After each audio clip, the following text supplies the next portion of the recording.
Hello, welcome to White Birch Tarot and Astrology. This reading is kind of for May, we'll say. This is for Capricorn, Sun, Moon, Rising, and if you know your Venus and Mars placement, you might check them as well.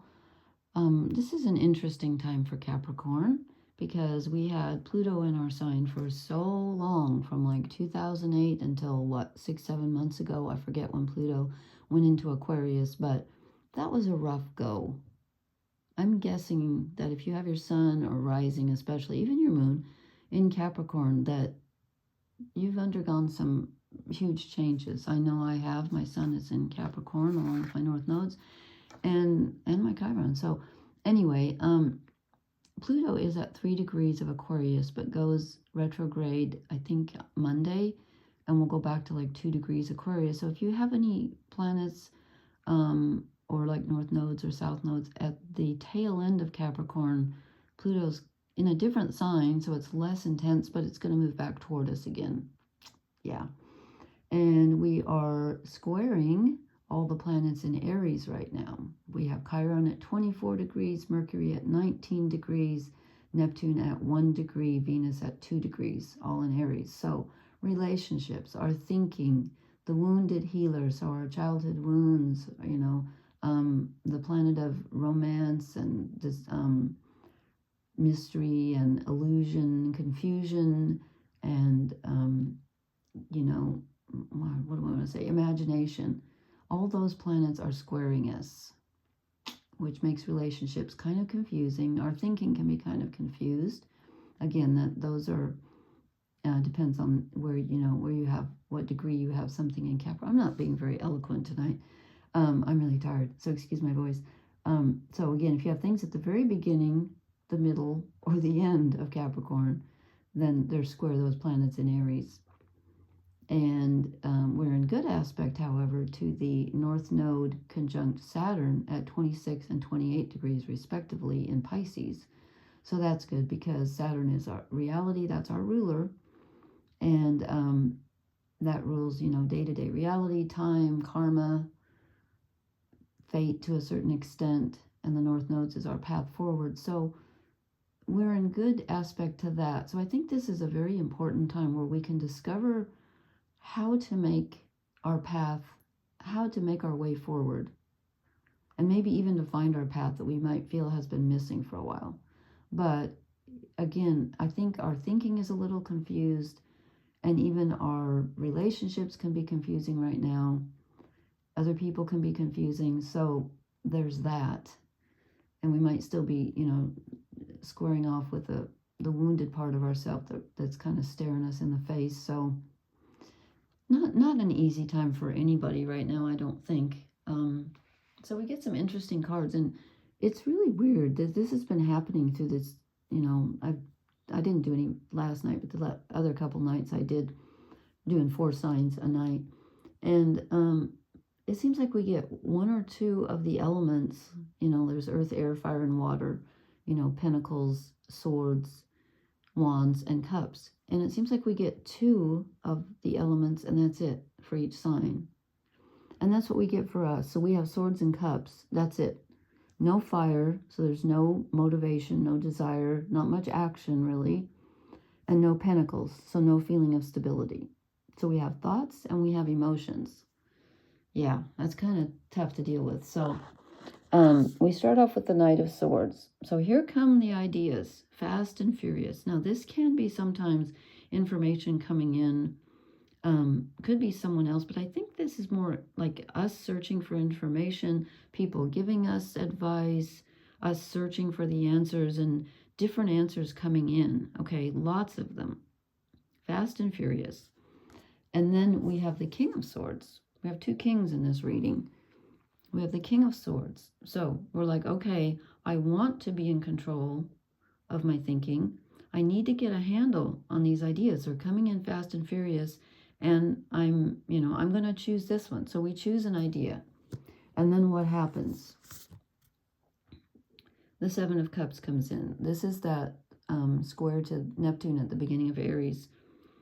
Then the confusion sets in. And we're like, okay, wait, I'm not sure what I want. I think I've got all these ideas, okay? I'm thinking, I'm trying to generate ideas, and they're coming in. And I think I'm in control. I think I've chosen. And then boom, I don't know what I want all of a sudden. There's a confusion. It's difficult to choose. Okay, so we go from that to our major arcana here. We get the universe. Now, this makes total sense to me because this is the major end of a cycle, or the end of a major cycle and the beginning of a new one. It's the last card in the major arcana. It goes from 0 to 21. Something is definitely ending, and we have to choose the new, which can be very daunting. And this is because Pluto moved through our sign, as I said, from 2008 till 9 months ago or something. And we haven't totally closed out the old. It takes a while. You don't just toss everything out and then start over when it's a major thing like that. So we are in the process of closing something out and starting something new. And we're not done yet. We're not done yet.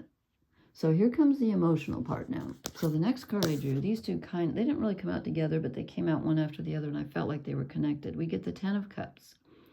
This is kind of related to the 7 of Cups. It's, what do I want? What deepest, heartfelt emotional desires do I want fulfilled? It's trying to decide. It's longing for that. It's like, I know that I want something. I want the house. I want the rainbow. I want the love. I want the children and the bridge and the water. I want the whole 9 yards. I want everything. I want it all. But I'm not quite sure exactly how that's going to manifest, or even what it looks like to me. What would it look like? So then we go into emotional overdrive, where we have to shut down for a while. We're like, I'm just overwhelmed.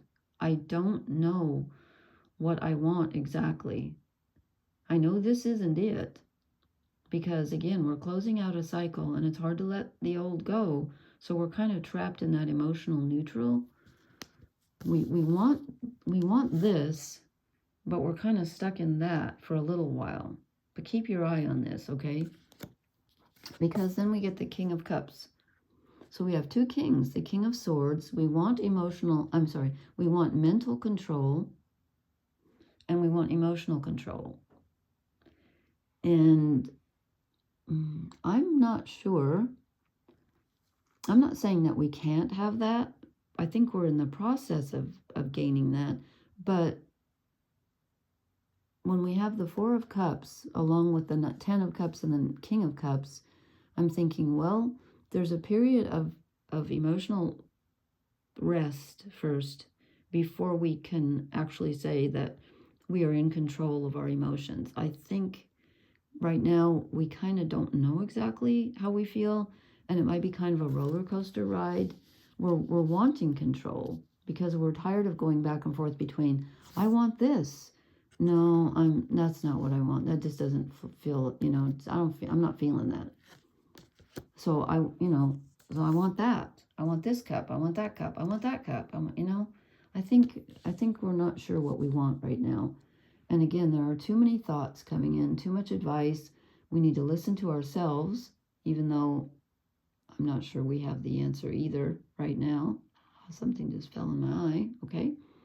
And then I drew some shadow cards and some oracle cards. So I said, what is holding Capricorn back? We get the 8 of Wands. This is interesting. So it's the only wand that we get in the whole reading, and it's a shadow card. So I think our movements right now feel like, okay, like she's going in this direction. The birds are going in this direction. She's moving, but she doesn't know where she's going exactly. She doesn't have a route or a map. And she feels like her energy is kind of wasted. Like no matter which way she goes, it's the wrong way. And she's not tethered to anything. So it's this kind of weird feeling of, what's that old saying? We used to say that in my family all the time. We're lost, but we're making good time. So she doesn't know where she's going, but she's expending a lot of energy getting there. And then also I get the Nine of Pentacles as something that's keeping us stuck or something that's holding us back. And this is trying to do everything on your own. And sometimes that's not a choice. Sometimes we're stuck doing things on our own, right? So there's a feeling of being alone and of not liking that. And I think this is telling us that we might want to try to get more comfortable with that. And that might help because we kind of are doing this on our own. So, yeah. And then I get, this makes sense, especially with the world. We get the Six of Cups, the childhood sweetheart card, the nostalgia card, the being stuck in the past card, where we just don't want to let go. But with the world and with Pluto having gone through our sign, we kind of have to, because things have changed. Things have changed, and we've changed. We're not the same either. So it's kind of a sad, it's a beautiful card, I think. I love bare trees. Just, oh my God. This is kind of it's very nostalgic energy. But, you know, the wheel moves forward. This doesn't have a wheel on it normally. Oh, no, I'm thinking the Wheel of Fortune.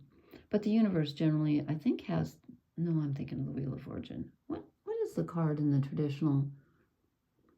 Oh, it's the snake that... Or is that the world? Yeah, the world. The snake that eats its tail. Ouroboros, yeah. It is generally a circle. Because that's what life is. It's, you know, it is a circle. A spiral, if you will. Okay, then I drew 3 oracle cards. I thought we deserved 3 because we've had a rough time of it. Well, actually, a lot of people have. We get a leg up. So you know what? I think we need some help, and I think that there are people out there to help us, and we need to listen to them. We need to ask for help, and it looks like somebody's going to step up and you know, perhaps this information coming in is information we need to hear that's from someone else. I hope so, because we have reached a fork in the road.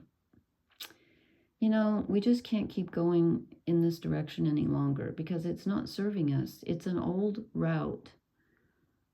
Saturn is conjunct the North Node in Pisces, at the tail end of Pisces. And the North Node is our path forward, and it's at the end of the zone. Well, it goes retrograde, so it's actually moving, you know, getting to the earlier degrees. It's at 26 degrees Pisces, so it's going to go 25, 24, 23, like that. But it's conjunct Saturn, and Saturn is the reckoning, you know, it's the karmic looking, where you look at what you've built so far, what's real, and you say, okay, I did this, this, and this. What do I want to do now? There's a fork in the road. Yeah. And then I get very good advice here. Breathe. Yeah. Slow down. Take a deep breath. You don't have to decide today. You're probably not going to decide today or tomorrow, because this is a long-term process. And I'm not saying that we're not moving, because we clearly are moving with the Eight of Wands. But we need to do a little bit more. I hate to say we need to do more thinking, because the thinking is kind of wonky right now. We need to do more feeling. We just need to kind of sit with it for a while. And as best you can, let go, because we are moving into new energy. We really are. And, you know, you got to let go of the old before the new. You got to make room. So make room for something new, because I think it will come in if you make room for it. I'm obsessed with getting these little designs. I don't know what's wrong with me. Okay. Anyway, please leave me a comment. Let me know how this energy is treating you. I'm finding it challenging, and I'm just curious. And also, please hit the like, share, and subscribe buttons. I'll probably be posting again tomorrow night or the next night, because I want to think about Pluto going retrograde as it heads back toward Capricorn. But don't worry, it's not going into our sign. Okay, thank you for listening. Blessings. Good night.